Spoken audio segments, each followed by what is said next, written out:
was in 2011. Yeah, you're right. Good pickup. What's that? All set. You all set? 2011 report is 300. All right, can we call the meeting to order? Please stand to salute the flag and stay standing for moments of silence. I pledge allegiance to the flag of the United States of America and to the republic for which it stands, one nation, under God, indivisible, with liberty and justice for all. We have 2 moments of silence. One is for Helen Burgess. Helen was a valued member of the library staff for almost 30 years. She served as the assistant librarian for children's services from 1977 until her retirement in 2007, and was dedicated to providing outstanding library services for the children of Abington. The Board of Library Trustees, library staff, and the greater library community are saddened by her loss and offer condolences to her family. And the other moment of silence is for Wilhelmina Messier. Wilhelmina had been a resident of Abington for over 65 years, where she, along with her husband, Francis, raised their 6 children. She had been a longtime member of the First Baptist Church of Abington. Wilhelmina worked for many years in the office of the town accountant here at Town Hall. Wilhelmina will be deeply missed by many.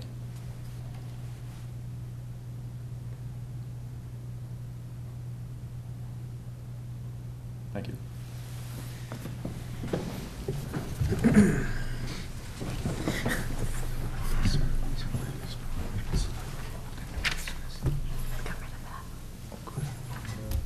Public announcements, I do have one, outside of it being, is that proclamation for today, is United Nations Day today? What is it? That United Nations proclamation? I Is think that it's today? October 24th. 24th, okay. Yep.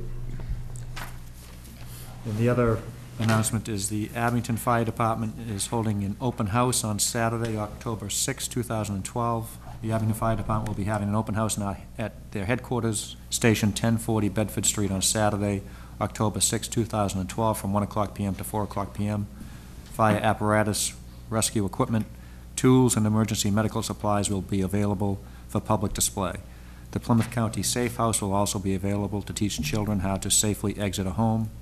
October is Fire Safety Month, and we would like to remind everyone to check their smoke and carbon monoxide detectors. Thank you, John M. Nuttall, Chief of the Department.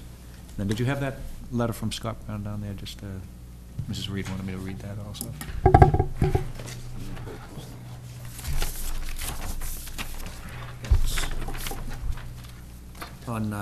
Over this past weekend, we had a really good celebration, our final event of the 300th anniversary up at Island Grove, and there were reenactors there from Friday until Saturday. There was rededication of the Memorial Bridge and the arch, and it was a really, really good event. It was very well attended, and this letter was supposed to be read at the event, so I'm going to read it now. This is from United States Senate, Washington, D.C., dated September 22nd, 2012. Dear Abington Tricentennial Committee, it is a privilege for me to join you and the town of Abington in celebrating the rededication of the 1912 Civil War Memorial Arch and Bridge in honor of the 150th anniversary of the Civil War. This rededication is a wonderful way to honor the lives lost in the Civil War. I hope that you will take the time to enjoy the arch and bridge throughout the coming years. Sincerely, Scott P. Brown, United States Senator. Anybody else have any public announcements? Just one thing, I think at some point in the near future, we'd invite the 300th committee in for a wrap-up of the proceedings and Yes, stuff. that's a good idea. Maybe at our next meeting, we could do that. Okay, John? The town will be conducting 2 flu clinics on October 22nd. One at the Abington Senior Center, 441 Summer Street, on the 22nd of October from 9:30 to 12:30. And the second flu clinic on the same day will be held at the in the Carter Room at Town Hall from 1:30 to 3:30. Employees and residents of the town are urged to come on down and get your free flu shot. Anything else? I just had a couple, Mr. Chairman. Yep. I'd like to thank Bill Davis. Bill is heavily involved with the Tricentennial Committee, and during the ceremony, they used this podium that we have here, and it had been severely damaged for a long time, so he fixed it, and it's in good working order. You'd never ever know it was broken, so I'd like to thank Bill for that. And the other thank you is we have a local electrician, Andy McKenzie, and he's been working on a lot of the lights inside and outside the building. Actually, when you leave tonight, you'll actually see lights. It hasn't been lit out there for a long time. And he's found a more economical way to replace the ballasts out front, the cheaper light bulbs, much more affordable way of doing it. And he also put in the recessed lighting over the mosaic tiles as you come in the front door, and he donated his labor, which was over $400, to the Tricentennial Committee. So I'd like to Very nice. thank Andy McKenzie. Great. Thank you. Anything else? Anybody else?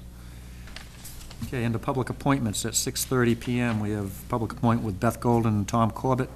Review and approve amendments to the bylaws for Abington CAM. I see Tom and Beth are here, and I'm actually going to recuse myself because I'm on the Board of Directors at this point, so you're going to have to. All right? Don't go far.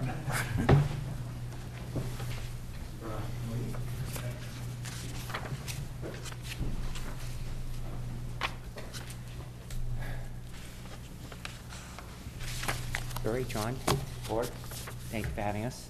Thank you. Could you just, Tom, just for the audience, just name and address, please? Hate to be, you should know that. Got it. It's all the TVs that throw me off. Tom Corbett, 420 Hancock Street, Abington, Mass. And Beth Golden, 5 Harvest Road, Abington, Mass. Thank you. we're here representing the Abington CAM. Yes, thank you. So in our bylaws, we have that we'll update the Board of Selectmen whenever there are changes to the bylaws. We've submitted them, and we have 3 changes to mention tonight. The first one is on page 2. Basically, it's section C of Article 2, 2C, and it reduces the members for voting from 60 days down to 20 days prior to a meeting. Okay? So quite simply, people can be elected, but they won't be able to vote if it's less than that at a meeting. And there is one coming up, I'll mention it at the end. The second change, is on page 6. Article 7, meeting opens to the public.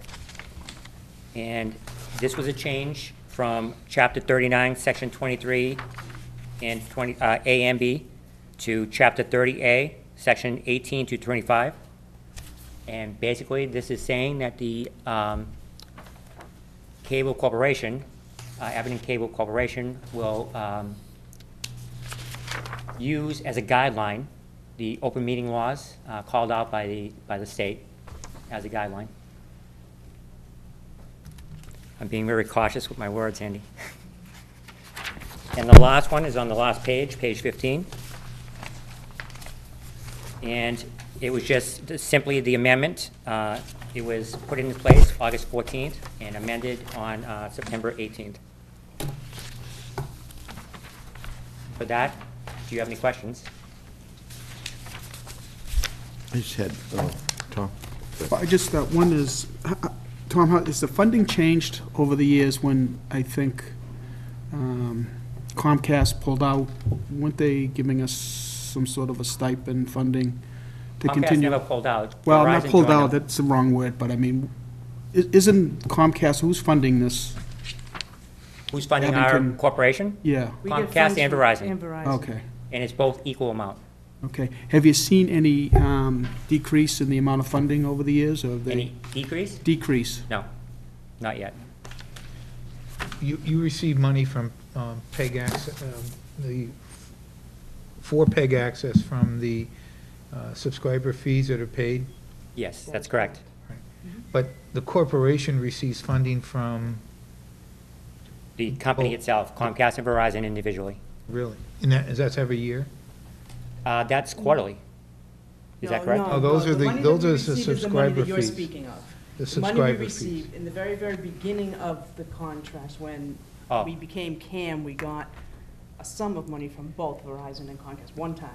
That's a one-time? That was a right, one-time okay. to get us started But up. now you're But now we're using just the relying PEG on what's access coming in fees. from the PEG access fees. Correct. That's And that, I think, is between 4% and 4.3%, or is it higher than that? It's between that. Yeah, Yeah, okay. the exact amount was discussed at the last meeting. I don't have it here with me. Okay. Okay. And one other, just one final question. When you say you're on page, it says, under 2C, you said that having been members of the corporation for at least 20 days, that's the amendment, prior to any meeting before that individual has a right to vote. Correct. Is that, how can people get elected to the board? We just reviewed that at our last meeting. We will send out invitations to past members or anyone who is doing work currently for CAM. So people who are producers, all of that. So anyone who was there in the past will be re-invited now. And a form is being made for anyone new that's to come on board that they can fill out. But basically, it's a member of the town of Abington. You have to be a resident of the You have town to of be a Abington? resident of the town of And a Abington. subscriber? No. You don't have to be You don't have Just to a be resident. subscriber, just a Yes, resident? yes. Okay. Yep. That's it? Did that answer your question, Tom? It did, just, I guess the other question, maybe you're going to ask it, Mike, but there was some issue that we didn't file with the state, these amendments, That's been taken care of. That's Yeah. that's outside of what we've done here? It is outside of what we've done here. Okay. It was oversight on single paper or piece of paperwork. It was rectified the next day. Right. Yeah. And my last question is from a financial reporting. Do you publish any reports that show with the money you receive, where you invest that in the system at all? We will report that annually. So So we in other will words, send you it buy to the some- board and to the town manager once a year. So, for example, you'd say you'd buy some cameras, or you wired a room, and that sort of thing, would it be Yeah. that level of detail? Yeah, we'll give you a breakdown Okay, of good. everything, coming in and going out. Thank you. So all residents of Abington are members of this corporation, this CAM corporation? No, all members, all town people are eligible to become members. They have to fill out a form. You have to fill out a which we- form. Which we are coming up with, which we're working on, and it will be on our website, and I have access to it. It's on the website now. So any resident Any of resident Abington that of wants to Abington. become a member, is it Of- unlimited number of members? Yes. Yeah, Okay. And then how, it says you have an annual meeting. That's Now, coming up. Do you have to be a member you have to be a member to go to that meeting, yes, correct? you have to be a member, and For to be a 20 voting member, as we just amended, you have to be a member for at least 20 days prior. And only members are notified of the meeting as to when it is? I mean, like. No, there'll be a broadcast out on our CAM channel, It will on be the website. Yeah, But in order to vote, In order you vote, have to that's be a correct. member yeah. That's correct. of the corporation. The more And members, anyone the in better town for can be a us. But any organization can only have one representative as a member, so it doesn't bias them in any way. Any organization. A The town- Lions a Club, town- Yeah, something town like that. organization. So if you have 3 Abington residents that apply, and you check to see only one of them's, That's a caveat for sure. We talked about that as well. okay, so, all right. You all set? Yep. First, thank you guys for coming, Beth and Tom, before us tonight.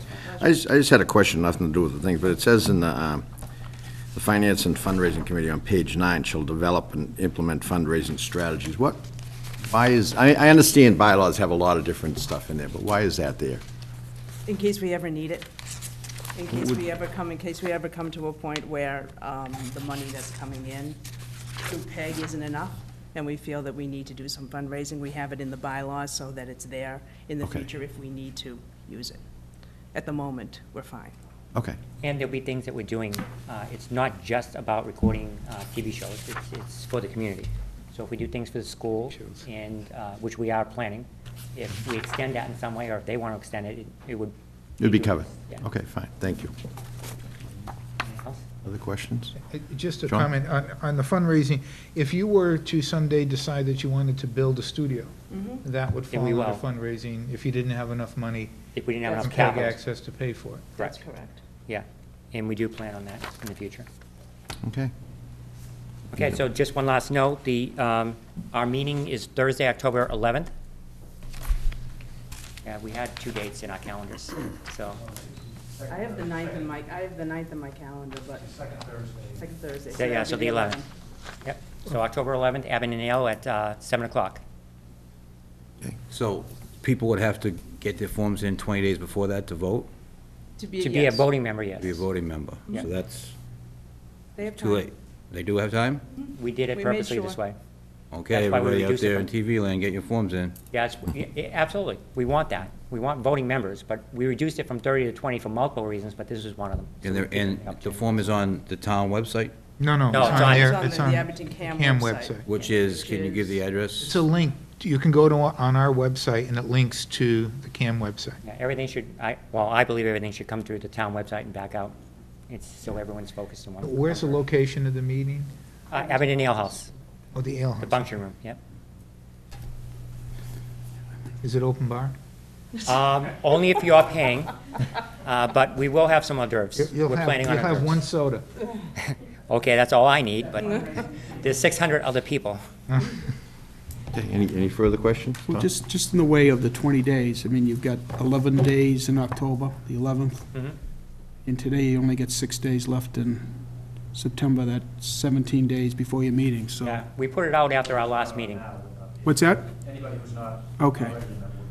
But for November, the second Thursday in November, you mean? Okay, Right. The annual meeting falls on the second Thursday in November. okay. And how many voting members, just out of curiosity, do you have? now? Don't have a count on that right now. As I said, we sent out invitations to everyone that was currently on it, or any producers that we currently have. So everyone that was currently doing something for CAM, we invited them to join, or rejoin as a voting member. And then we're trying to build that base with this announcement that we sent out the day after our meeting. And to be quite honest, all future announcements will come through the same website and through the cable. Thank you. And as the years go on, it will, you know, hopefully our membership will grow and it will become something that people in town want to be part of. Good. Any questions from the audience? What does CAM stand for? Community access and media. Media. I asked that same question last week. Thank you. All right. No, I if- looked in the door. Okay. If there's no further questions, accept a motion to approve amendments to the bylaws for Abington CAM. So moved. Motion by Mr. Coyle, Second? second by Mr. Dion. Any further discussion? If not, all in favor? Aye.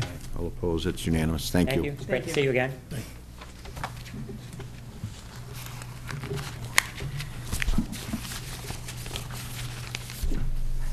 Be careful, Mr. Burmine. There was the guy sitting in the corner down there that kept speaking out.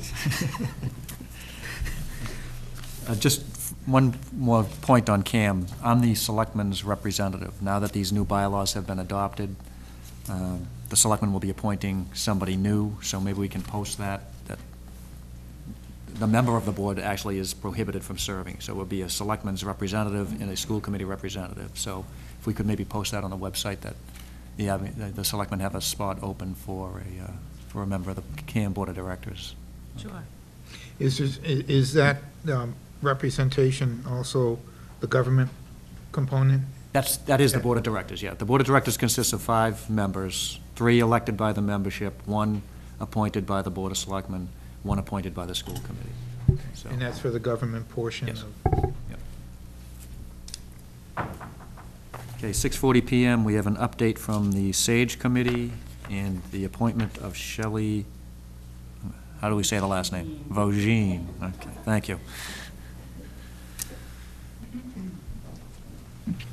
You, Sue? Good, how are you? Fine, thanks. Susan Brennan, Chair of the SAGE Committee, Saving Abington with Green Energy. Thank you for having us this evening. I have 3 project leaders in the group that are going to update you on different aspects of what we've been doing in the last few months. So I'll turn the podium over to Lorraine Ryerson, Sunray Lee Farms, who orchestrates the community gardens and the farmers market. Gerard McClellan, he's going to update you on our energy audits. And Terry Mays, who's going to plug our yard sale for next weekend. Great, Thank you. thank you.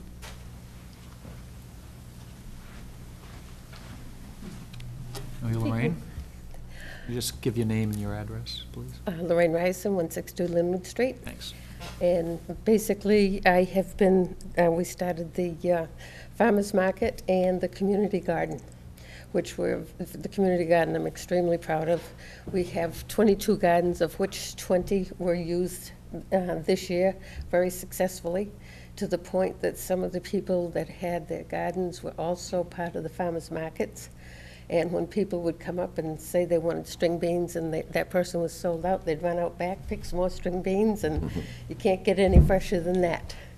And we'd like to, we hope that will grow next year to the point that one of the organizations in town has come to us and asked if they could plant a pumpkin patch up there and then use that as a fundraiser. And the second thing is the farmers market, which we also have there at Griffin's Dairy. And we've had it every Saturday this year, which we've had a regular following. It has been very successful. Again, everybody's selling right from their gardens or right from their backyard gardens. And it's what we promote. No herbicides, no pesticides, and as fresh as possible. So, does anyone have any questions? Questions, anyone? No? Is the farmer's market done now? Is that? Next week. Next week's the last one. Yes, we're going to do it in conjunction with the community yard So sale. if I want to get some more tomatoes, Yes, you can. It'll probably be the last weekend.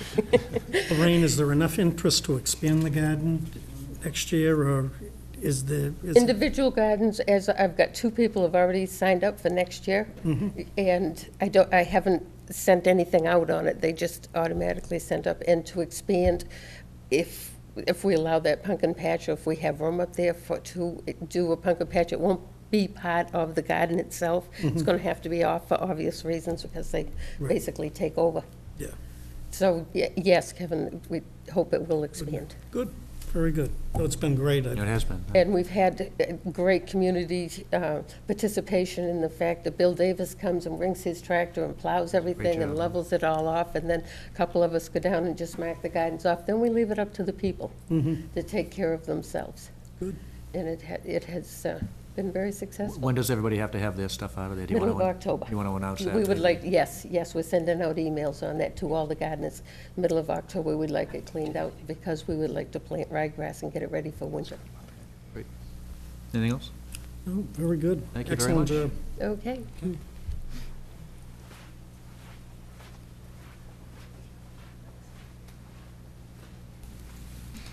Good evening. Hey, how are you? Gerard McClellan, 59 Sylvan Court. Just before I begin, I would just like to thank everybody in the town departments. They've just been great as far as scheduling these audits during the past few months. Thank you both, and I'd like to also thank Peter from the school department. And another person I'd like to really thank is Jason Lynn. He's a terrific person, a great employee, and he does a terrific job with the budget he has. Well, anyway, just to give you an overview of where we are with this. I've been working with Northern Energy, Mr. Timothy Carr, and we have gone through each and every town building, so all the energy audits are completed at this point. And he's also submitted some recommendations as for what we can save as far as each building. And what we'd like to do is probably within the next few weeks, maybe make copies for each and every one of you and everybody else in the town department that you think needs to see them as well. So the recommendations that they offer have been pretty good, and I think that the town can save quite a bit of money on that. So again, once you see them, and we'd also have to find out how we can actually finance the recommendations. National Grid will be paying 70% at this point, 70% of all upgrades, and that includes lighting as well as just other things as occupancy sensors and lighting upgrades, as I mentioned, and just a few other things as far as water conservation products. And basically, that's where we are at this point. So do you have any questions at all? Or? Questions, anyone? How are you going to approach it? You're working with the town manager, the administration, and getting some funding? Well, I'd have to be move working forward? with Susan. Susan would be But sometime, guiding us. yeah, sometime, as we all know, would have to go to town meeting to get an article to approve those funds. So I would hope that, we could initiate that action. The recent Council on Aging, National Grid said they pay 90% up there. Well, go to work on them. Yeah, so, excuse me, thank you. That was the recent email we received from National Grid, and this is I don't know if you saw that already, that letter. It's a letter from National Grid stating that an email stating that they would pay 90% of the upgrades for the senior center. The senior center has issued a letter to the town manager saying, absolutely, we're definitely interested in any of, things that can help the senior center be upgraded, so.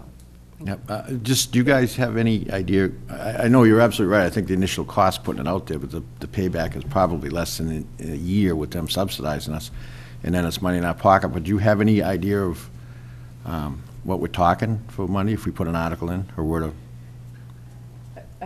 For each building would be different. Yeah. And so I guess what we would have to decide is, are we going to do this, 3 buildings 1 year, or are we going to do it in a lump sum? Or that would have to be decided on the town manager, and we'll get together that way to see how, if it's exorbitant, we're going to have to chunk it out, of course, in different town meetings, what we could, whatever. Go ahead. Do we know how much the total cost is yet for the upgrades? No, I don't have that figure right now. When do you think we'll have that? Because we could have an article on at the fall town meeting. That's what I was thinking. Or at the spring. I could have it Sure. within a week or so. By chance, have you checked with the State Department of Energy Resources? Because they do have grants available. And I know when I did Kingston, we had a grant of about $150,000 that we were able to avail ourselves to in concert with the utility companies, so. Now, is that a green status community, Kingston? At the time, no. No, okay. That'll open up a lot of Yeah, doors for us exactly, yeah. also when we achieve that. But because this is all new to us, and Gerard has been working diligently, we will definitely crunch numbers, and if the Council on Aging is ready to move, and National Grid sent an email saying 90%, I mean. Yeah, I think if you get buy-in from the utility, I think the state's more willing at that point to give you money. Cooperative. That was then, this is now, I have no idea. You may want to Well, I'll just check follow with up on them, it, yeah. absolutely. Thank you. That may be something we could do piecemeal at this town meeting, especially the senior center, what we've been talking about with the senior center, that might be Right. We have, depending on the amount, we have, maintenance budget money that we could use and then replenish at the, special within the annual, if we need to do that. So I think, depending upon, what the total cost is, it'll help us determine how we can best afford, to pay for this. Sure. I can get that for you within a week. Yeah, That's no perfect. problem. We can do that. Okay. Good. Any other questions? Anything else? Questions? Comments? No. Thank you. Okay, thank you.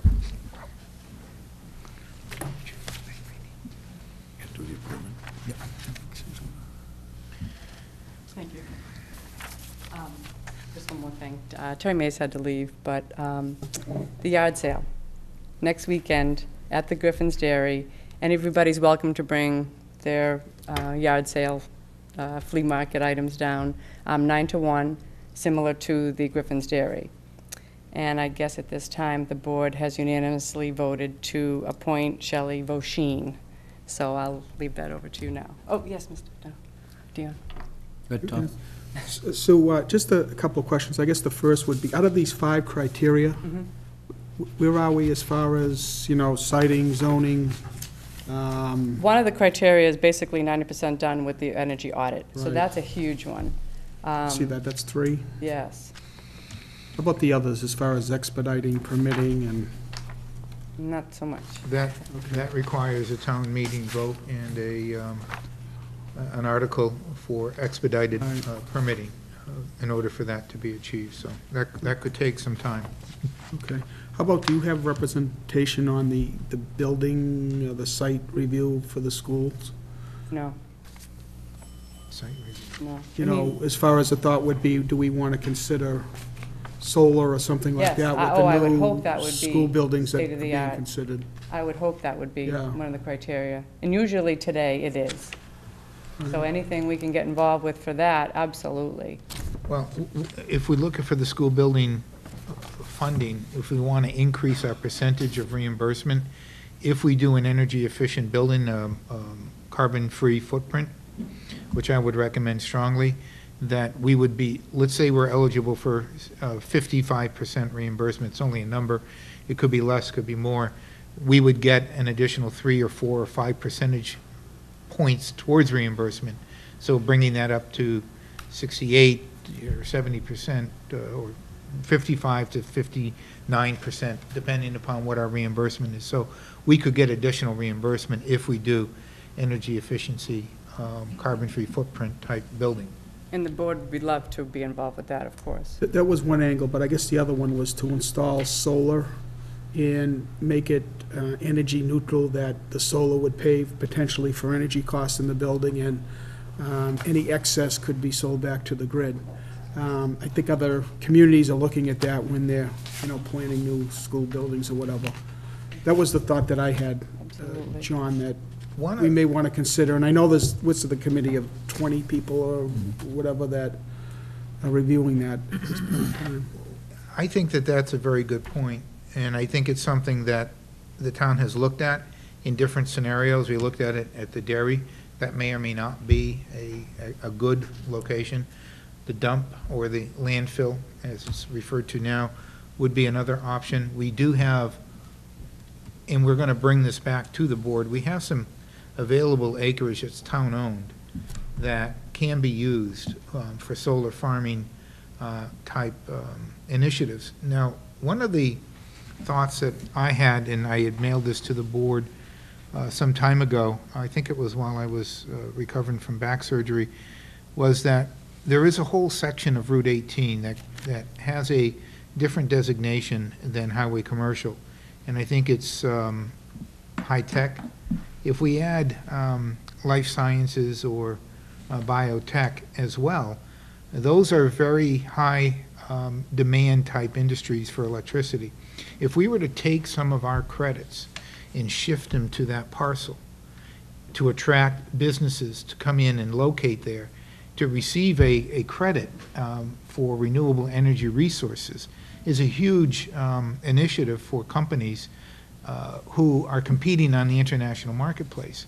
And if we get that type of status and we have the availability of land to do it, I think that we could spur a new type of development in town that I think could be beneficial to the town, both in taxes and in energy conservation credits that we could then associate with that site and businesses at that location in an attempt to try to get them to locate in Abington. And I think that would be something that we should pursue very strongly. I think it's a good opportunity to leverage that and get a diversified tax base. John has always spoke to that. You've always been a great advocate for that, sure. So yes, timing is everything. This should be all-encompassing with some, and hopefully, the state does give grants and monies for towns and cities that do become green status. So we don't want to miss that window either, We do. They do, up to $250,000. I'm sure that kitty is going down a little, but, there's 350 communities, and Rockland just went. They just received their green status community. So we don't want to miss that window either. So this is very timely. A lot, those 5 bullet points are very timely, and with things like that John speaks of, very, very, very important. Thank you. Oh, you're welcome. Anything else? Thank you. We also have a request for an appointment to SAGE. Shelley Vaugine. Shelley, can you come forward, please?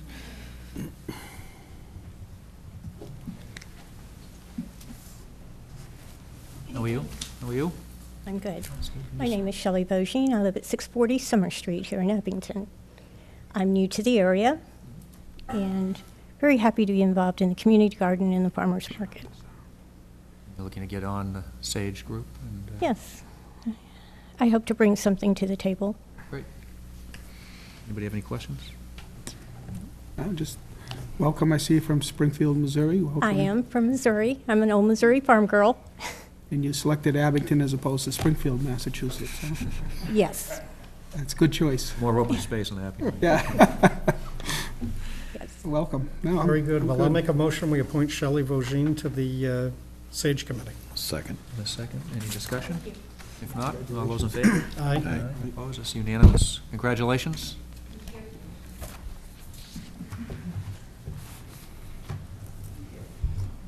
Okay, next on the agenda, approval of minutes, September 10th, 2012, open session. Motion to approve. Second. Any discussion? If not, all those in favor? Aye. Aye, opposed? The ayes have it.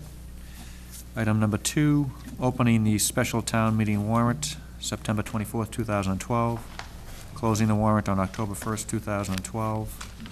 And do we have a date that you're proposing for town meeting, John? Would be the 29th. Okay, Mr. Chairman, I would then move that we call a special town meeting for Monday, October 29th, 2012, at 7 PM at Abington High School, that we open the special town meeting warrant this evening and close it at 4 PM on October 1st, 2012. A second. There's a motion and a second. Any discussion? I have a question on some of the dialogue that went back and forth today as far as process here. In the question is, we're opening the warrant tonight for a week. Does the board sit and discuss items to be put on? Yes. Or the case, the capital plan? Yep. Is that something we'll do tonight or next week, or? Well, I think you had talked about a special meeting, right? It was October 3rd. Okay, and then we could discuss and potentially put things on the warrant? Correct. Okay. I think the board has a little more leeway because it is their warrant. We close it to the outside, but if we have items that take care of the business of the town, then I think that up until the time the warrant is signed and posted, we can tweak whatever exists on the warrant that we have control over, Yeah, we have except to, for petitioned articles. we have to post it 14 days prior. Right. So, But yeah, we'll have an opportunity to discuss each article, ask questions on each article, and then we vote on whether or not to include the article on the. What about the so- capital plan? Same thing. We'll have an Yeah, that's gonna opportunity to be- discuss that? If that's one of the articles that's being presented, then. Right, and I will address that in the town manager's report tonight, that your request to, to seek $100,000 for road improvements Yeah, on a I capital plan. misspoke on that. I do agree with Yeah. the chairman that should be more of a discussion for the board as opposed to one individual member, Right, putting that on. I agree with that. Yeah, so, Okay, so we have a motion and a second. Open the warrant tonight, close on October 1st, and a town meeting, 7 o'clock on October 29th. Any When- further? Yeah. Go ahead. As a matter of procedure, you will get a series of recommended capital plan articles that the staff would like to see move forward, such as the antenna at the fire station, which is an important issue that we have to resolve sooner rather than later.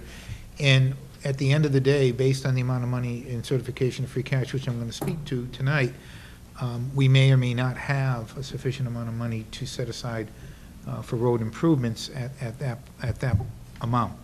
Maybe something less, maybe nothing at all, but it's something that would have to fit into a larger scheme that, of needs that the town has on a Understood. department basis.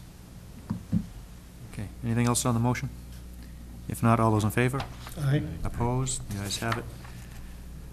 I'm going to move these out of order only because I think the appointed committee handbook kind of relies on a couple of these policies if we want to adopt them, not adopt them. So if we can take item number 4, which is review of selectmen's appointment policy next.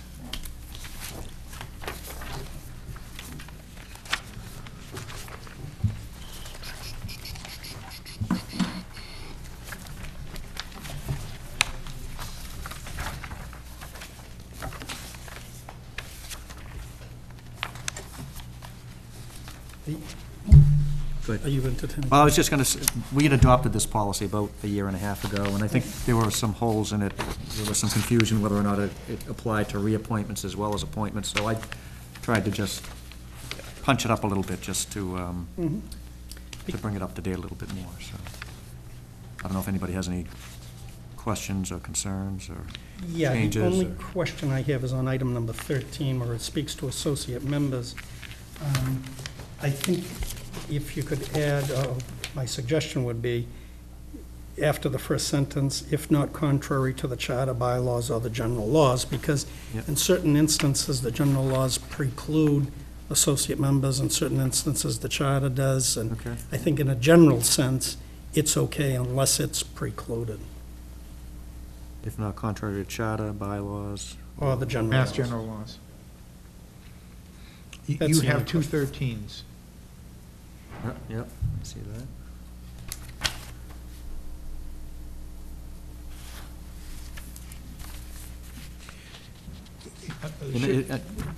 Everybody should take a look at number 8, too. I mean, this is something that I guess we should have a little bit of a discussion on, as to whether or not we want to,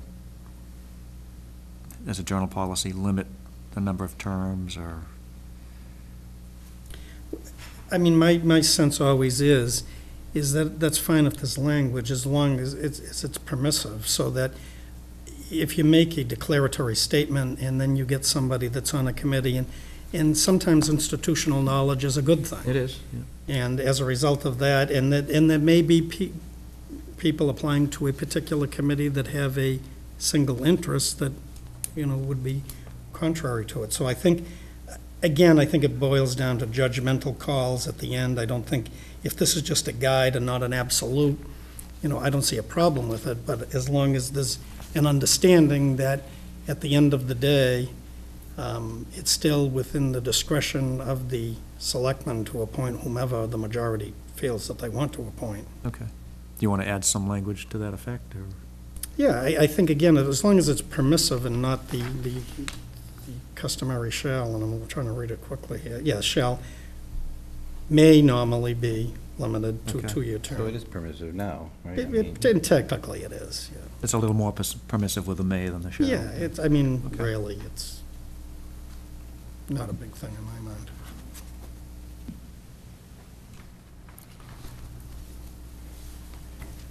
Do you think it would be appropriate to distinguish between appointments that are made to, and the process those appointments take in relationship to elected positions, elected boards and committees? Because it's a little different in the appointment process. For the selectmen deal primarily with non-elected board appointments. Well, we could label it selectmen's appointment process to appointed boards and committees, as opposed to... Only because somebody would look at this and, and say, well, why aren't you using this process? Yeah. We're making an appointment, let's say, coming up soon for the Water Commission, or and that obviously is an elected board, and a charter differentiates how we make those appointments versus these Yep. appointments. That's a good Which point. are just basically driven by policy. Okay. Anybody have anything else? If not, I'll move we approve it as noted and amended, or suggested amended. Second. Second, there is. Any further discussion? If not, all those in favor? Aye. Aye, opposed?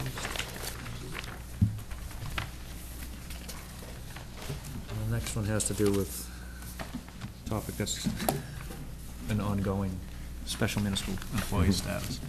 Yeah, if I could, Go the ahead, only Kevin. question I have is on number 4.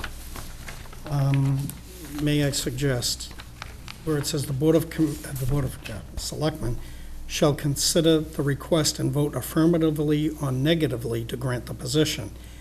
I guess I'm just wondering in my own mind, what happens if you're presented with an issue that you want to take under advisement?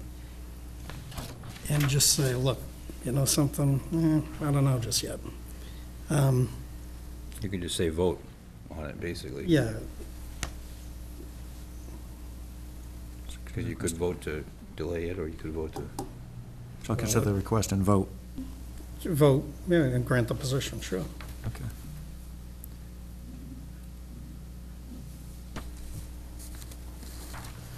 Other than that, the language looked okay. I just had a question with number 6. Yep. It talks about that board would be required to every year retain the position. But in 7, you're talking about you're voting it, the board's voting it every year anyway, so it's kind of redundant. I don't even think you need 6. It comes right down to it. Yeah, let's see. This one is granted the position committee.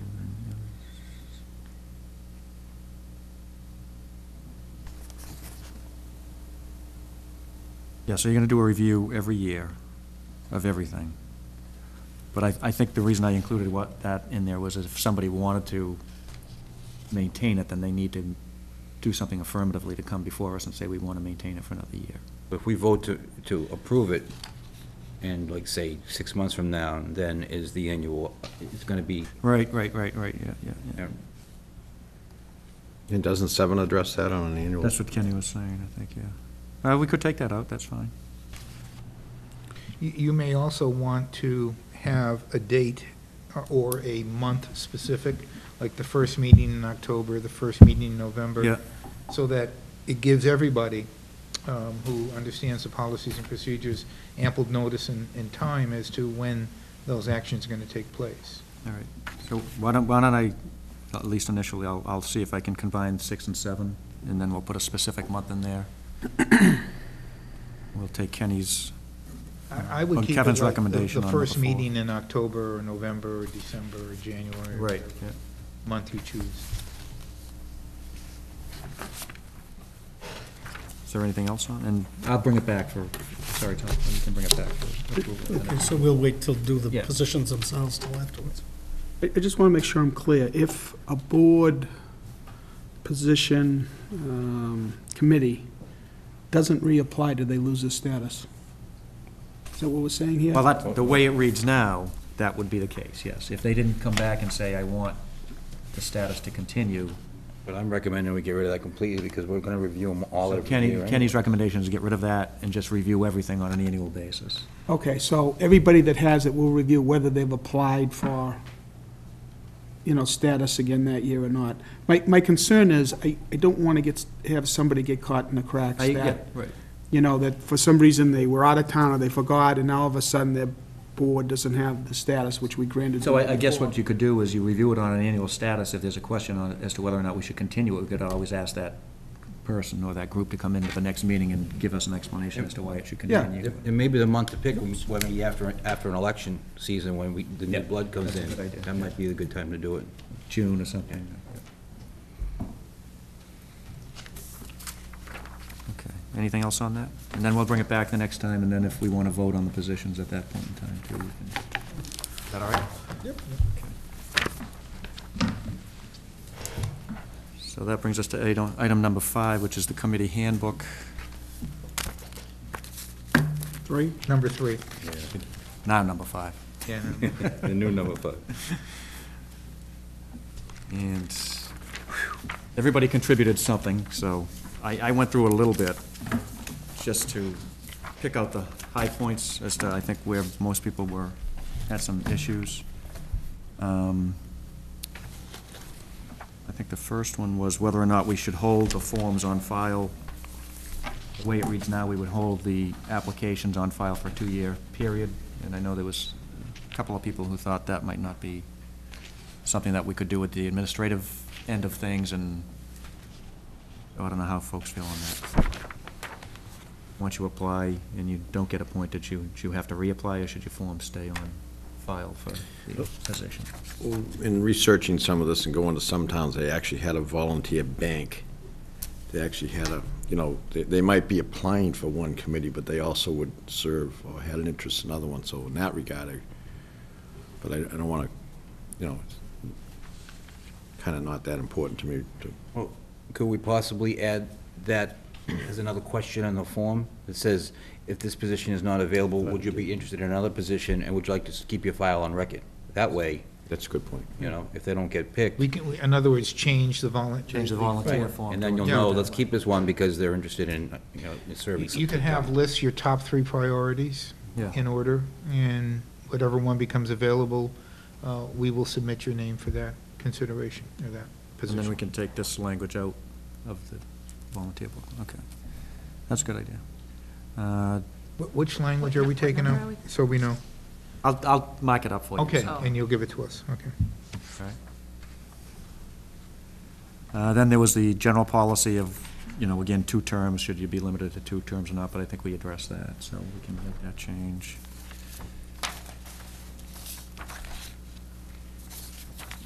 On page 4. 2.4.3. Oh, there was, I think, Tom, you raised an issue on that. On what? Page 4. I raised the issue, if somebody provides their phone number and email, does that become a matter of public record? Because, I mean, I'm sensitive to that when I fill out forms or whatever, that you have to, I would say yes. But then you have to balance that with if the individual wants to serve on a board or committee, should the public have some sort of access to those appointed elected officials in some way, shape, or form? I'm not sure I think it's an issue if you notify the person and make sure they're aware that by providing that information, it will become a matter of public record. You know what, I think we can put that on the actual form, the volunteer form, Right. that the submission of that information will be considered public record and subject to any kind of public records request. Which it does automatically anyways, isn't that correct? Once it gets emailed to the town hall, it becomes a matter of public record. Could you just ping town council and just kind of casually and make sure that's the case? Or is there any way that it can be shielded, or are we pretty confident that's the case? That it becomes a matter of public record, or can you check a box that would prevent it from? Because I know when you, like, you apply for, like, your voter registration or whatever, I think there is a box you can check that basically says it doesn't become a member of, or a matter of public record. I think, but again, You can check, right? I think maybe it's just a casual question to Joe or somebody like that.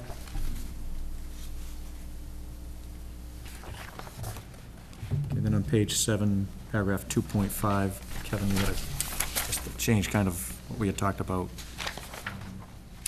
The language isn't as limiting. It may be, so I think that's fine. And then Sean Riley had a question on whether or not we should be a little more specific on the resignation language on page 7, 2.6.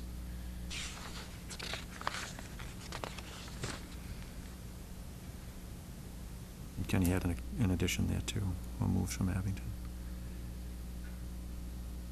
How does it work with the resignation? Do you, I don't know, Kevin, do you know, or What, when you resign from a committee, does it become effective on? whenever the effective date is. So in other words, if you resign effective June 30th, But does it have to be filed with the town clerk in order for it to be effective? or your appointing authority, elected officials, the minute you file with the clerk, it's over. And technically speaking, once you file with your appointing authority, It's it's over. over at that point, too. Okay. Unless you provide for a date certain. Does that charter speak to that, though? I thought that charter and reappointments of resignations on elected boards seemed to be somewhat confusing, I thought, because we had to get the letter and accept the resignation as the board, and then a time, I remember You don't correctly. accept it, they notify you. So what Yeah, I would think it happen says, it is. says it's notify, I think the word in the charter says notify. Yeah, once you the know. issue is if an elected official resigns on a date certain, it's incumbent upon that other elected board, under the statute and the charter, Right, to notify the Board of Selectmen within a period of time. correct. And then the fulfilling process starts at that Okay, point. But okay, in terms of that's the what I- individual itself, it's, Okay. So do you think that language is written as sufficient for the resignation language, or? yeah, I don't have a. Okay, I'll leave it the way it is. So this is saying that the individual, whoever is resigning, must submit his or her written resignation to the appointing authority and the chair of the committee. Chair of the committee, yeah. Now, in the case of an elected position, charter does govern the time frame.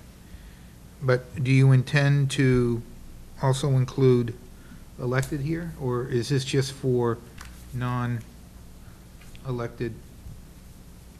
positions? Well, initially it was for non-elected, it was for the appointed positions. Okay. I think that's what initially it was for, correct me? Yeah. So just again, what would be improper about having that individual file with the town clerk as opposed to the appointing authority?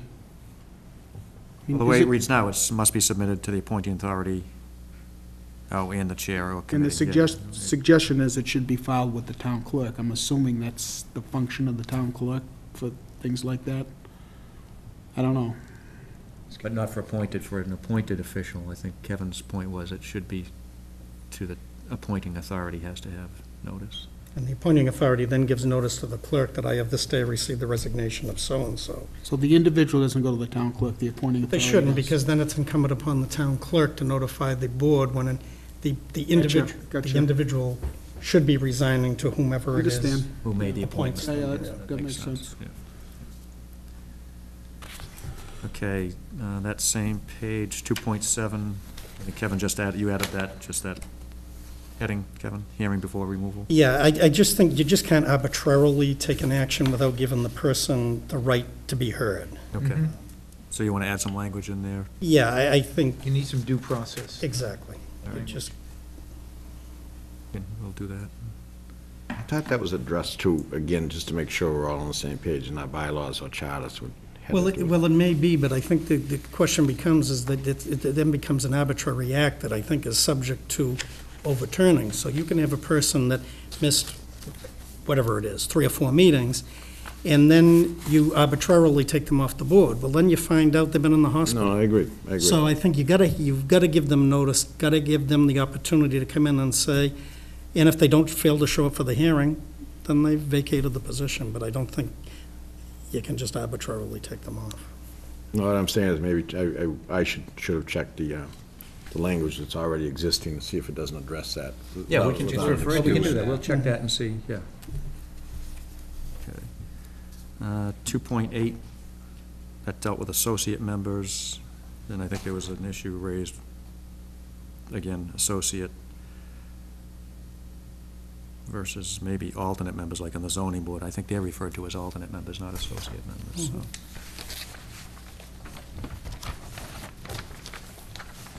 3.0,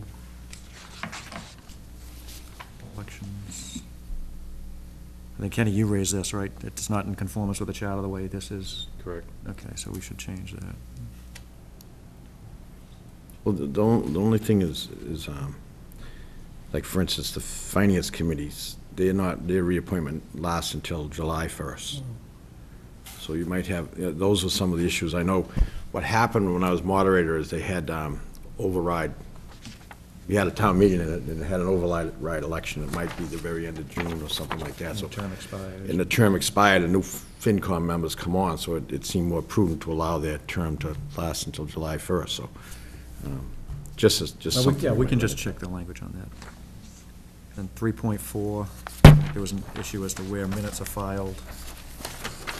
And I think the charter speaks to that also, so we should make that, bring that in conformity with the charter.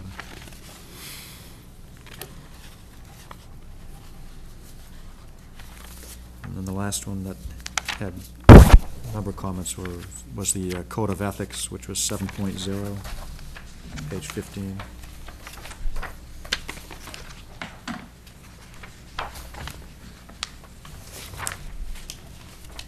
I think Sean Riley raised the issue as to whether or not we should include those only because that ethics bylaw is still out there. I think it's a good idea to keep it in there, and if something changes, as somebody said earlier, you can always change the booklet, so. You guys have any thoughts on that? So you're saying if it's enacted, then it would be removed? I'm not saying that. I think Sean raised that issue, whether or not, if the new town bylaw is enacted, he suggested we not include this in the handbook for the fear of contradictory language. That's fair. Well, if it's enacted, we would put that in here, wouldn't we? Yeah, so we can switch it. So I think it's a good idea to have it in there at this point, at least. All right? So we'll go through one more time, Lakin. That's fine. We'll make it. I'll come back. We'll make it Good more shape confusing than ever. Well, it is basically. Can't we just pretend it's okay and vote it? Well, it is just a guide. Exactly, yeah, it's just informational, it's not, yeah. All right. Andy, just, Mike, you received something from, I think, the moderator, and a couple other suggestions as far as changing the name. Changing the name, yeah, that was something too, yeah. We agreed we're gonna do that? Yep. And shortening it? Yeah. I think you need to have the things in there that are in there, but I agreed that, and I think Mike did too, that the statutory language you could attach as exhibits. Yeah, exactly. Yeah, I think that's a great idea. Incorporate by reference or Exactly, something like that, yeah. Yeah. We just basically want to make sure that they had access to it, and, you know. All right, Can I just, Ken, yep. just two things that, when I was researching this today and looking at, I found two things that might be useful. This is from the town of Hardwick. I don't even know where it is. You guys probably know where it is, but What is it? Hardwick. Oh, yeah, it's a great little community. Okay. Really? They have a committee handbook like this, and their first page is a preface, and it just explains a little bit why they're putting this out. I think it was really neat, because it talks about, you know, many citizens have served the town of Hardwick in its 250 years history, the contributions, and it basically goes down, the bottom says, "The Board of Selectmen wishes to thank you for giving of your time and effort and improvement of our community. We hope this handbook informative and useful." Something like that as a Can you send preface. that to me? I'll just give it to you, yeah. It'd be easier for us. And the other thing, too, was, this might be something, that I don't know if the final version is gonna have a lot of links in it. We were talking about link to this, link to that. Well, this town, it's actually Norton, they have all the links on one web page. It's elected officials page, and it has all the links. It has the links, meeting law regulations, and it actually has the forms that you fill out. Everything's all on one page. It's a great introduction, you know. On the so- website itself? On the special website, yes, on the Norton website, but it's a special page for elected and That's a good appointed idea. officials. So, I mean, we can, that way, instead of referring everybody to these different websites, we could just refer them to that one page. Yeah.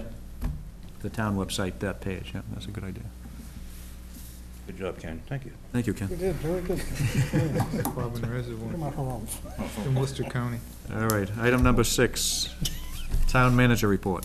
Okay, just to follow up on, Kevin Donovan had requested that we try to get free cash certification by the end of September. That looks like it is going to happen. I was hoping that we would have had that today. We're under review by the Department of Revenue, and we expect that will result in a free cash certification number in advance of the end of the month. I will, as soon as I get it, I will send it out to the Board of Selectmen, the Finance Committee, as I usually do.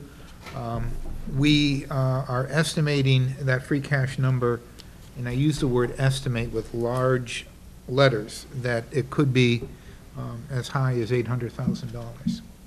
That would be a good number for us, and I think that if we look at where we stand with respect to the 60-40 formula and taking 10% of that number and beginning to fund the unfunded liability for healthcare, that we should have, you know, close to $290,000 to $280,000 in capital money to spend.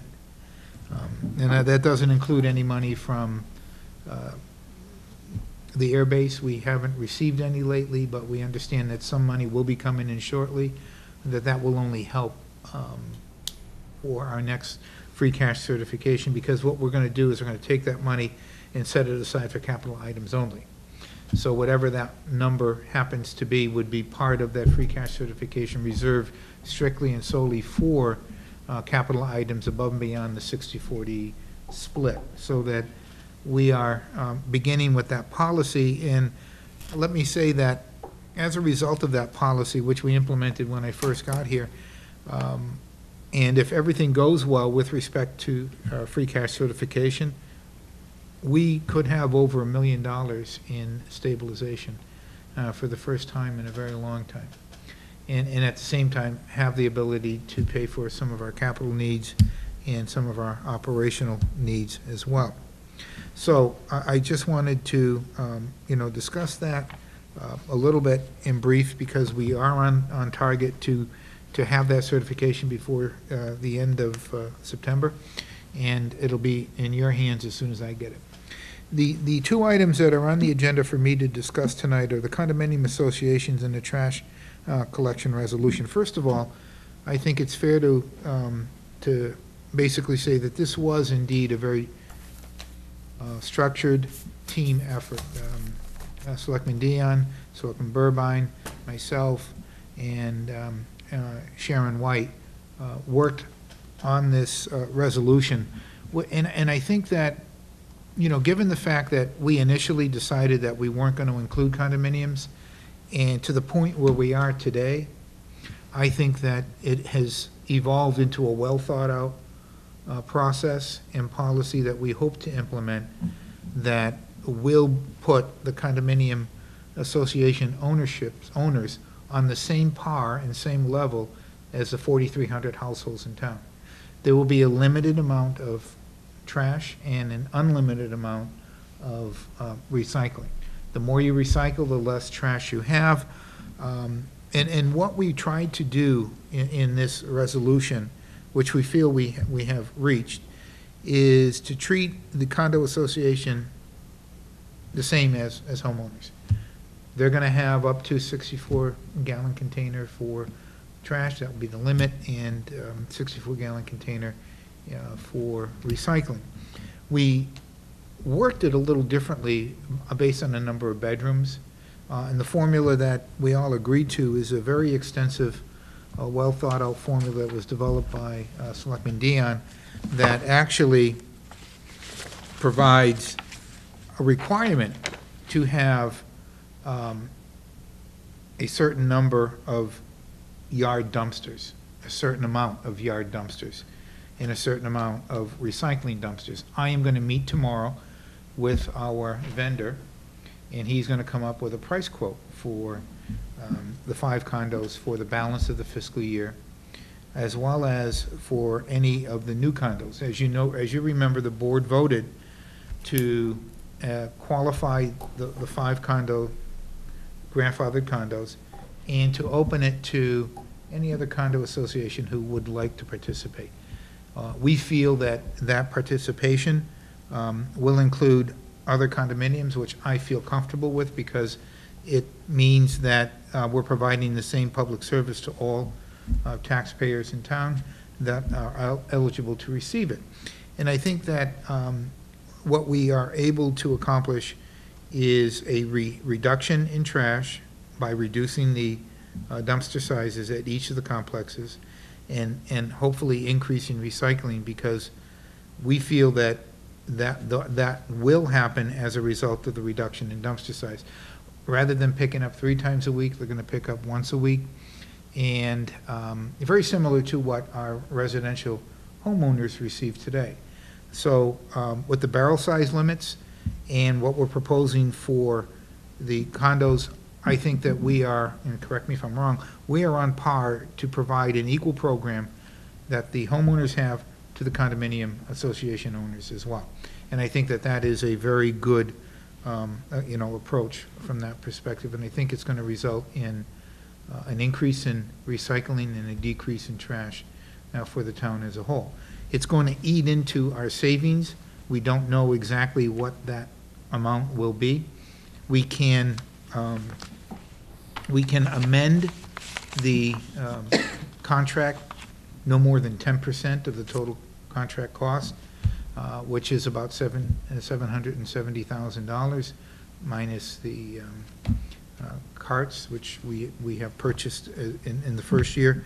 So we anticipate that that it'll cut into the savings a bit, but we do think that it is something that is equitable and fair. We had a meeting with the Condo Association Board of Director members, and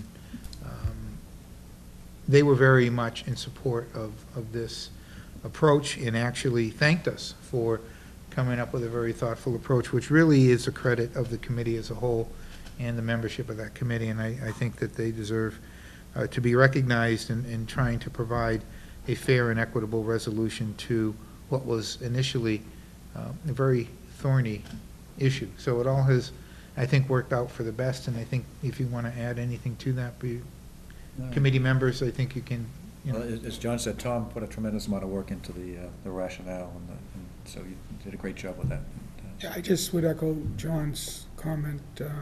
I just think as a team, as a committee, really pulled together, and I really felt it was a true partnership with the condo leadership that was here, and it was, I won't even say hammered out, but it was, a mutually beneficial, we think, solution for both the condo people in the town, and we think it's going to be reasonably priced to to do it in, We created a win-win enthusiastic about it. situation out of a win-lose. You folks Or think that the lose-lose. condos that aren't picked up currently are gonna jump on board, any of them? There were 3 associations here. The- who the- oh, I have currently them, it That were maybe, they're not certain, they're still looking for it. And it wouldn't, if it does happen, it wouldn't happen until July 1st of next year. And in some At the cases, it At could. the earliest, I guess. At the earliest, it could happen, and and that's for those condos that are new to the program, that we can easily put on board where, we're looking at, putting 8 or 10 units. toters out, yeah, 8 or 10, John's the Court, I think, smaller was one they showed condos. up. The larger ones, we may have to wait until the new contract, just so we're not bordering on the But they understand that. violating the state procurement by increasing the contract greater than 10%. So, and the condos that we're talking about actually is John's Court. I can tell you that John's Court has received the necessary barrels that they need. They're very happy. The others would be the Gables and Bedford Woods. Bedford Woods. Bedford Woods is a very interesting makeup. Each building has their own little association. So there might be some who want in and some who don't. There were only 3 members, 3 building associations here from however many buildings there are down building is their own association. Crazy. So is it possible, I mean, you said that a lot of them showed up, some didn't show up. Is it possible that they'd want to? Well, everyone showed up that we had information on. Everyone did show up. That we may be missing, some Okay, smaller okay. units that we'll pick up at some No, that point sounds in the good. future. Yeah. Yeah.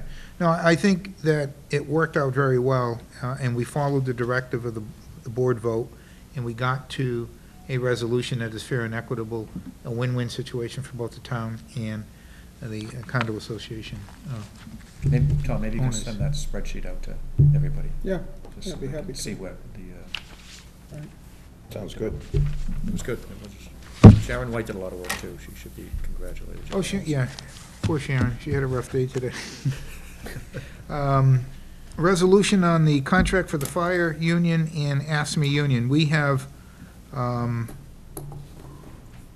voted approval for ASME, which consists of the sewer, highway, and park and rec employees of the town.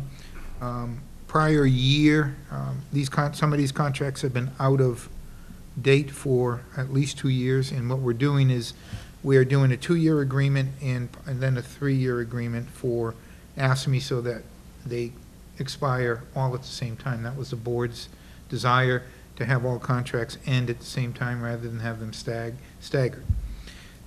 The fire union received a 1.5%, a 1, and a 1.5%, I think. Is that about correct? I am working on putting together the final contract for fire. I will put in all of the language in the MOA. I'll have the MOA available for town meeting and also a cost breakdown. Excuse me, we think that the cost breakdown for FY12 and FY13 is somewhere around $169,000. The fire and police contracts are very, very expensive contracts to negotiate in any town. But that's about where we stand. I'll have better numbers for you by the end of the week. I'm reviewing the numbers that I received today from Chief Nuttall regarding that. So those numbers, it'll be broken down so you'll know exactly what the costs were on those sheets. So that's pretty much where we stand. Can you just, I don't think you mentioned what the percentages were on the AFSMI. Oh, I'm sorry, the ASME percentage was 1.5, 0, and 1.5. So every union in town For at years, least though, has it was- accepted 1, 0. 2010 was 0, and then retro to last year was 1.5, wasn't it? Well, it was 1, it was 1 6 months into, and then the half kicked in 6 months later. I will have that information all on the website and also available for town meeting because, and that cost for the 1.5, the 1.5 was about $7,000 for the DPW, or I would say AFSCME. Yes. Is that about cover it? Do you want any other Unless information? anybody has questions? So we're trending with all of our cost of living increases somewhere between 1 to 1.5% for multi-year contracts. Just a question on that, if I could. On the 1.5, does that's just the COLA, if, and it may be difficult, but if there was anything added in other ancillary stipend or what have you, what would you, is there? Estimate Yeah, I mean. Contract so- somewhere between 2.5 to 3%. Okay, so overall, that's, I'm in my own mind, I'm trying to get I'm questioning you, but I'm questioning other towns. I want to get an idea on, for comparability of where we're sitting. Yeah, what you're talking about are, you're including all the stipends and everything Yeah. into one bundle, and what does that amount? Yeah, what's the average? So that's, I've been trying to get an idea. Between 2.5 and 3%. I think that's a fair estimate at this point, is that, and I know that we've discussed it in executive session. Does anyone think it's higher than that, or is that about right? That was about right. It was a little lower than that, actually. Well, for example, we are going to come back to you at some point with a proposal with the highway, and that proposal has other changes in it that obviously contribute to the total costs of the collective bargaining agreement. Those total costs will be identified and factored out as best we can. Yeah, and there may be issues relating to a specific department, but I guess I was looking in the aggregate, which you've answered the question, is just on a general aggregate type thing, so not only a COLA, but if there was anything extra, what sort of would be the norm, and that's. Yeah, I would say it would be somewhere between 2.5 to 3%. Okay. No, I was just wondering, because I think Weymouth just settled for somewhere in the neighborhood of the 2.5, so. Yeah. Okay. I don't think we're out of the ballpark with respect to other collective bargaining agreements. Most of the COLAs are between 1 to 1.5%. When you look at the total package cost, you're upwards of 2.5 to 3%, somewhere within that range. You want to stay, obviously, within the 2.5 range, if you can. Tom? I just had a question, John, circling back. Tonight we open the warrant, it closes on the 1st. When are we going to meet again? The 3rd. Okay, so the warrant will be closed by then? For, Right, for public. for so the that public to then- submit. So that you can set the warrant. on Okay, can the 3rd. selectmen add things at Yeah. that point? Yeah, It's your warrant. yeah. You can add it right up until you sign the warrant. You can't add anything after that. Right. Just on that capital plan and the improvements of road and highways, again, I respect where you folks are. I think you've gone through a process with your department managers as far as the priorities for the capital plan. But the thought with the highway plan and funding it at $100,000 would be contingent. In the source of revenue would be money from the meals tax to fund that if it came in, that the road work wouldn't be done till next spring or, next year. But I just personally feel that, that money, when we talked about it on town meeting floor, I think a lot of people wanted to see that, I'll use the word earmarked, and everybody has a different idea, but it just seems to me that could be a funding source that is contingent on, if the money's there, we go, if it isn't, we don't, without impacting any of your existing priorities at this point. So, I know Well, it's let maybe me- an editorial comment, but I'm just a little afraid that by the next time we meet, it will be a done deal, and I just think that in talking to our highway superintendent, and I believe this, as I think you probably do, the money we get for Chapter 90, which It's could be not used for adequate. local road improvements, is not gonna be sufficient to do it, given, the state of some of our more major, I- roads. Let me say this about the road work stuff, and I haven't been here long enough to speak to this more directly, but in asking some staff folks, I don't believe that we've had a capital request for roads on a fall town meeting in a long time. Now, that doesn't mean that we shouldn't do that, but I think that when you look at the cost of pavement alone, and the cost of oil, and how much oil goes into those bituminous pavement mixes, that if we have a $5 million bond authorization, we're probably going to be able to get the equivalent of about $2.5 million worth of work with an oil price at about $2 a gallon. So when you look at these costs and the 100,000, what I'm afraid of is that the 100,000 isn't going to have the impact that it needs to have.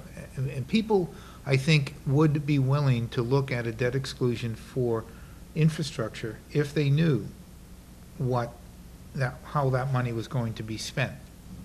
And I think that that's what I would like to do. I think that it's very important for us to, as we look at building a new school, we also have to look at making sure we have sufficient roads to get our kids safely to and from those schools as well. And I don't think we've ever put any money into a capital plan for roads unless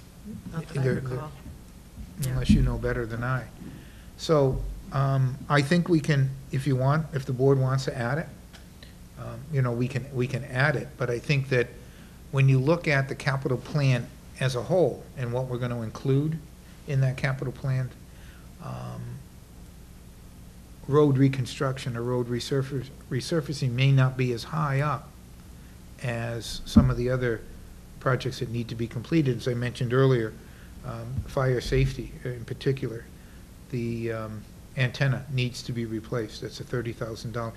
Air pack bottles need to be replaced. That's $64,000 to $65,000. You're already over $100,000 in those two, are close to $100,000 in just those two requests. The fire department has 4 requests that total approximately $150,000 to $200,000. Police have cruisers. They're in need of 3 cruisers. That's $103,000, $108,000. So when you look at the amount of available money and the priorities that we will establish, road reconstruction may not necessarily reach the funding level, but if it's the board's vote that you want to include it, we will do that. But it should be a board vote. Yeah, and that's for a future meeting, too. I don't think that's something that we should be discussing Yeah, tonight. we will provide you with a recommendation of what we think. But it's always the board's discretion as to, well, you know what, let's see, maybe we can do 50 here, maybe we can do 100 here. Let's divvy up the pie a little bit differently, and that's obviously your decision. And then it ultimately rests with town meeting in the end, too. Yeah. Okay. Anything else on the town minister's report? There's one thing that I wanted to say that I probably should have said as a public announcement that I think is very important for people to realize. Yeah, and as the barbecue season has come to an end, and most people have obviously lived through several barbecues over the summer, I have to tell you a personal note of concern for me, and that is that, my wife and I went to a barbecue, and everyone scrapes their grill with the bristle brush. And if you do not wipe that grill with a damp cloth, to catch those bristles that fall off and heat up and get stuck to food particles that are on the grill that you then ingest. My wife was in the hospital for 3 days because she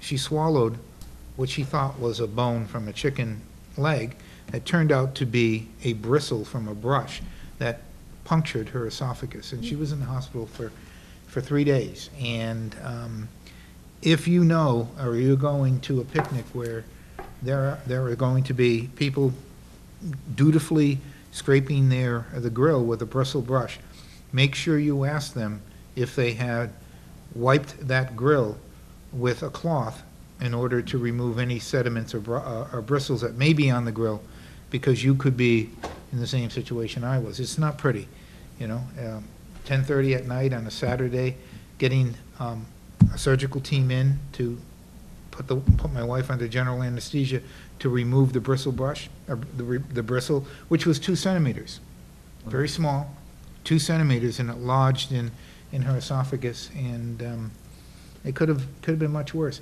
And this hospital that we went to had 17 between the 1st of June to when we showed up. 17 such incidences? Yeah. Really? How is she, okay now? Oh, she's fine, thank you, yeah. She's back to herself, so. Last time Kevin invites you to cook out. Public comment? I think that they wanted me to eat that chicken lately. I was smarter. Public comment, there is nobody here for public comment. Last thing I have is, everybody, I think, today got that opinion from Joe Fair regarding the question we had brought up at the executive session meeting. I did have a request that we have another meeting We can do it October 3rd. to discuss it. Well, I talked to Joe Fair, he thought the sooner the better, if we can do it the sooner the better. I'm not sure what everybody's schedule Oh, okay, is. okay. But if October 3rd is although I don't know if Kevin's available. I don't know whether I can be. On October 3rd, the jury's still out on me. How about Thursdays? Everybody available this Thursday? No? This Thursday, I'm available, but Are you available? I could do it at 4 o'clock, but, This Thursday? yeah, but other than that. Kenny, are you working Thursday? I'm out early, but I can do it in the afternoon. This would be I'll just do an it executive at 4 session. o'clock. I could Yeah, it do would it just early. be an executive session, that would be it. Can you do it at 4? You go back to work, we'd be out of here by Yeah, I'll try 4. I just can't Could you, guarantee. could you ever push it to 5, or is that? I could, yeah. Kenny, yeah. 4? Yeah. Can you do it, Mike? I'm not sure, I couldn't give you, I think I can, but I'm not sure. Well, why don't you let these guys know tomorrow? I never know until Oh, you that don't, day. okay, Just okay. Well, we typically need happens. 48-hour posting, so Right. Thursday would probably. Go for that, I'll do my All right. best. We'll do it 4 o'clock on Thursday. Okay, 4 o'clock executive session only. Yes. You're going to have to open in public Right. session. Yep. And then go into executive session. Okay. Okay. Anything else? Can I just ask one question? Yes. We touched upon air-based money. How does that work? I'm sorry? Air-based money? You mentioned We, it, I mean, Kevin probably knows too, but I mean, does it just trickle in based upon occupants or the government, or how does that work? Kevin can probably tell you far better than I. Yeah, actually, it's a host community. It doesn't involve Tri-Town, so I can speak to it. It's an issue, it was a host community agreement that was signed between the town and LNR. And what happens every time there is a sale, if Tri-Town approves a site plan and LNR sells off the property based on a formula, then the town, each of the 3 communities gets a portion of that sale. Recently, 2 site plan approvals were approved, and it is my understanding that the developer is in the process of cutting checks. So I don't know the exact number, but I have a sense of what it would be, but I would prefer to wait till. I don't remember it's a small amount of money. We did receive an amount of money, last year, I think it was $172,000. And that was for obviously a larger project. But I understand, I wasn't here. When the original agreement was signed, it was when the project was developed, we were gonna get lump sum monies. And so what we did, we as a town, was we figured, okay, we're gonna get X number of dollars. So we put all these projects, such as large ticket item projects, replacement of the air conditioning units at the Council on Aging, a new whatever, and large capital items, on a funding schedule that really, I think it went to town meeting and it was actually, voted on, but the money was never there to appropriate, because L&R never came through with the money. The economy slowed down, and as a result of that, we then signed a new agreement that would give us our money as projects were completed versus when the total project was built out. Is that correct, Kevin? Yeah. Yeah, okay. And so that L&R money, I think, from my perspective, should only be used for capital items for the town, because that money is not reoccurring. Once it's done, it's done. And I think that we do have a capital trust account that, you know, when we get small amounts of money from L&R, like we are going to get, I would recommend that we put that money into the capital trust account until it builds up to a sufficient amount where we can do something on a larger scale. So there's no set schedule, just For the town. we'll trickle in once in a while, it'll be like a bonus. Anything else? If not, do we have a motion to adjourn? So moved. Wow. Second. All in favor? Aye. Well, I'm Thank not you. sure. Thanks, Chris.